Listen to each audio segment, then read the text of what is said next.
the new telecom bill that has been tabled by the Indian government in the parliament.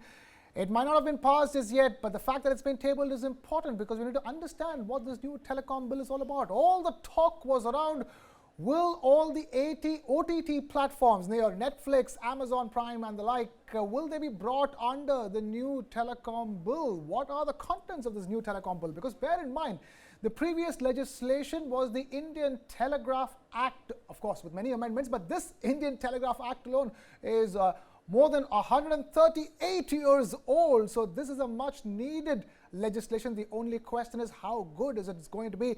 Kartik, of course, the headline is always about, will now Netflix and Amazon Prime or any OTT player, will they come under the regulations of the new telecom policy of India? But the other question is, what all will be under the ambit of this new telecom bill, if not the OTT players? So I think the OTT players, as we see them as the streaming giants, were not likely to be included in the telecom bill, but the OTT services which offer you connectivity, audio-visual connectivity, the likes of WhatsApp, the likes of Skype, Zoom, etc. These were in the grey area, and the understanding was that the new telecom bill, in fact, when it was cleared by the cabinet in the month of August, these did make it to the draft. Now the question is, are they still in the new bill which has been introduced in parliament? But interestingly, what caught my attention, Krishna, was that it was tabled as a money bill or as a finance bill, which means that it could be passed in Lok Sabha without really a discussion in Rajya Sabha before the bill actually goes on to becoming an act. Of course, this bill is likely to give the government a lot more power, and a lot more power when it comes to, killing internet, killing communication services anywhere in the country in the interest of national security, as the bill states. Add to that allocation of spectrum. There may not be too much auctioning of spectrum by TRAI, etc., as we've seen in the past, and spectrum auctioning as well as any other facilities when it comes to launching or discarding or discontinuing of telecom services in the country would now be vested as full control with the government. All right, and that also consequently means that the powers of the TRAI, the Telecom Regulatory Authority of India, keeps going down, and more of it gets concentrated within the Indian government. We have Nikhil Pahwa and Kumar Deep joining us on this broadcast for more on that. Nikhil, I'll just come to you. Kumar wants to make a quick point before that. Kumar, go ahead. Thank you, Krishna, and hello, Kartik. And I would begin on a very tangential note, and I would say that a game of cards consists, and if you have three Ks in a show, which is Krishna, Kartik, and Kumar, what is going to, you might need to have an ace to trump it. So looking at the Telecommunications Bill as we look at it, and I fully agree with what Kartik says, that it has been introduced as a finance bill. It's not a money bill. We will have to really look into the clauses, and maybe my friend Nikhil, who is would be joining in about 2 minutes, would be able to shed more light. Because if it is just a finance bill, then might be it will need a nod. If it is strictly a money bill, then maybe it won't need a nod. But if you ask me initial comments, telecommunication services as of now, as I read it, look too broad, and we need some more textual reference to it. But I will hand it over back to you guys in the studio. Fair enough. My friend Nikhil to comment. Nikhil, okay, let's then talk about the technicalities of it all. Then, the way the bill exists right now, what is being said about it, how do you view it? More importantly, the importance of it all. Look at where telecommunications have gone in the last 5 to 10 years. I mean, the pace of growth, there's no word to describe the pace of growth of telecommunications and OTT platforms. Tell us from your perspective, why is this bill important, and what kind of a bill do you think it should be? Well, thanks, KK, and nice to see Kumar here as well. The way I see this is that this is a victory for telecom operators and a loss for the internet. So what you're doing is basically, and this is something that the Department of Telecom had done a consultation on last year, where they tried to cover everything, including broadcasting, cloud services, everything under the sun was sought to be brought under the definition of telecommunications, not just messaging like WhatsApp, etc. What they've managed to do is that changing the definition, they still achieve the same goal.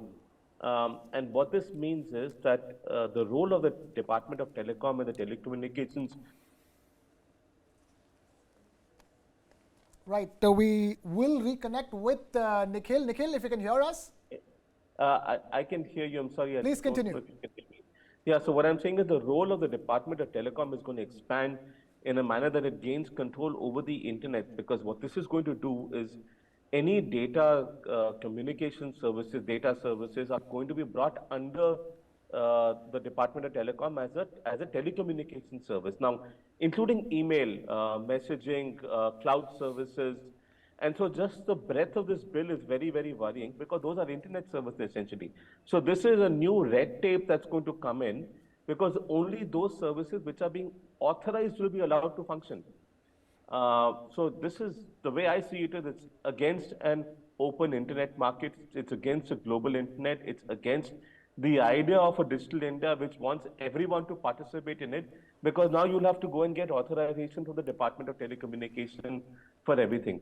The other very interesting policy situation here is that the telecom regulator was doing a consultation on regulating OTT services on request of DOT. So even before they've come out with their recommendations, the ministers finalized and tabled this bill in Parliament.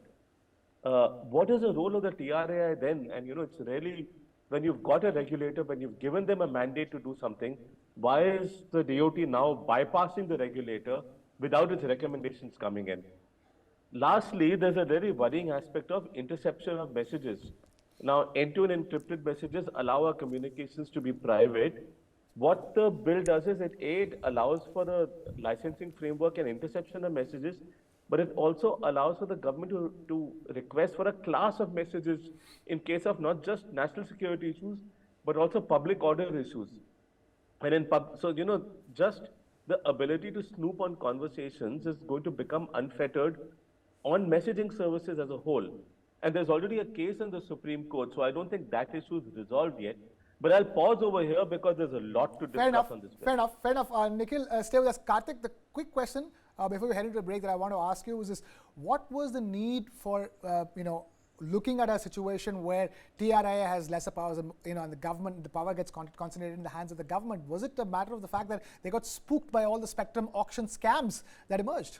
I don't think it is just that, Krishna. As I see it, I think there was this pressing demand from telcos out there and all the big ones saying that their sort of sunshine is being taken away by these OTT platforms. Okay. And by OTT, again, I mean the likes of WhatsApp or Signal, Telegram, Skype, Zoom, etc., which pretty much offered the same services as the telcos do. So the challenge really has been for the telcos to say that, why do we have to go through a regulator? Why do we have a TRAI, an overarching body, which tells us what to do, what not to do, and we've got to listen to it? So perhaps that could be one of the nudges that the government has used to perhaps, as Nikhil is saying, bypass the DOT, to bypass TRAI. But the point is it going to be all encompassing? Is it going to include all these OTT communication applications under its ambit or not? I think that fine print will really have to be read and understood well. The new Telecom Bill 2023 that the Indian government has introduced in the Parliament, and joining us is Nikhil Pahwa and Kumar Deep on the broadcast. Kumar, if I were to come to you quickly, tell us, so much seems to be about power sharing and power concentration when it comes to the Telecom Bill, whereas I thought the thought was about regulating telecommunication services and telecommunication related services, if I may. That's right.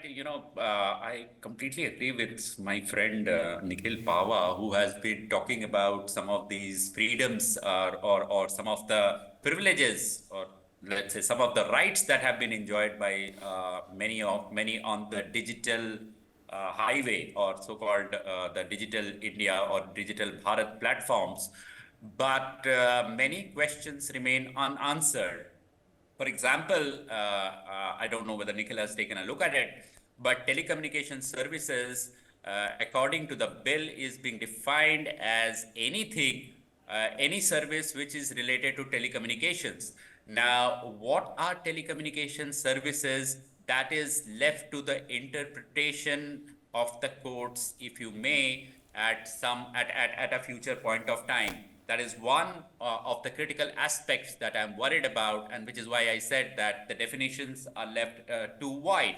Secondly, we are not too sure whether this bill is open for public consultation or will be open for public consultation, because the last time we had a look at this bill was somewhere somewhere last year, which Nikhil mentioned, but we haven't been able to really being part of this conversation. So the second ask from the government, the first ask being that give textual in writing kind of definitions of what are telecommunication services so that there are no ambiguities. B, open it up for consultation since there are only 4 days left for the parliament and there are still ambiguities whether it's a money bill or whether it's a finance Right. bill, whether it needs a more wider consultation or not. If you ask me, we definitely need a wider consultation, and that's what we are pitching for. Right, wider consultation is needed, but then the clock is ticking as far as the parliament sessions are concerned. Isn't it, Sure, Kartik? and I agree with Kumar Deep. Krishna, I think the definitions have to be watertight. Otherwise, it leaves a lot to imagination, ambiguity, and interpretation by different players. In fact, when you do a Control F in that long 46-page bill, the word internet appears just once used in internet protocol. So, telecommunications is a wide gamut of, of terminologies which need to be defined well. Right, needs to be better defined. Nikhil, I know you put your hand up. The question I have to ask is that, is this new telecom bill setting us up for more and more litigation going forward in that sense? I think there's going to be a bit of a problem even before it goes into litigation, to be honest, because, just look at the breadth of of how messaging is defined. And the telecommunication services includes messages, basically. It says any sign, signal, writing, text, image, sound, video, data stream, which basically means everything on the internet. True. So if that is all telecommunication, and anyone who's providing these services is regulated under this bill and requires government permission to operate, it basically means that every app in this country requires government permission to operate. Will need to go through an authorization framework. Let's remember, authorization means you need to be in a whitelist. You need to be approved. So you can't. So a student in a village can't just launch an app that, let's say, allows you and me to message with each other. It needs to go through a process. The other interesting part is there's one section of the bill that requires verifiable biometric authentication. And let's not forget the definition of messaging here also includes email. So will I need to do Aadhaar authentication to send an email from now on? I mean, it's utterly ridiculous, right? There's another aspect which Airtel had raised in its TRAI consultation filing, and this is a very pro-Airtel bill, to be honest, because also satellite communication is not going to be, spectrum is not going to be auctioned, and that's something which Airtel was pushing for as opposed to Jio, which wanted auctions. But let's go back to, in its submission, Airtel says that Paytm, which allows two people to message each other even if they're not making a payment, that should not be seen as incidental messages, and that should be seen as a messaging service. So which means in order to allow people, even Paytm will have to get a telecom license to operate. What kind of a message does this send to digital India? I think, this and the verifiable biometric authentication bit is a very, very strong signal to the internet ecosystem, to startup founders, to take their business out of the country. Because there are far more liberal environments to operate in, and today people go where there is business. The Web3 ecosystem moved lock, stock, and barrel to Dubai because it's a more welcoming ecosystem for Web3, whereas India shut that down. So, but Nikhil, I doubt that is going to help. We've seen TikTok, for example, no matter where the company is based out of, as long as it is offering services in India, the government can seize control and can actually tell them to pack up and go home. Correct. But these are not Chinese services, right? In China, the companies actually can't challenge the Communist Party. The Chinese intelligence law requires that companies can be commandeered by the Chinese government in the interest of national security. There's a similar clause, by the way, in this bill, which allows the government of India to take over any telecommunications equipment, and that could even be an email service provider here. Right. So how different are we from a Chinese law perspective? Right. And that's why countries are looking to ban TikTok, because it can be controlled by the Chinese government. That fate is going to be there for Indian companies as well that want to go global.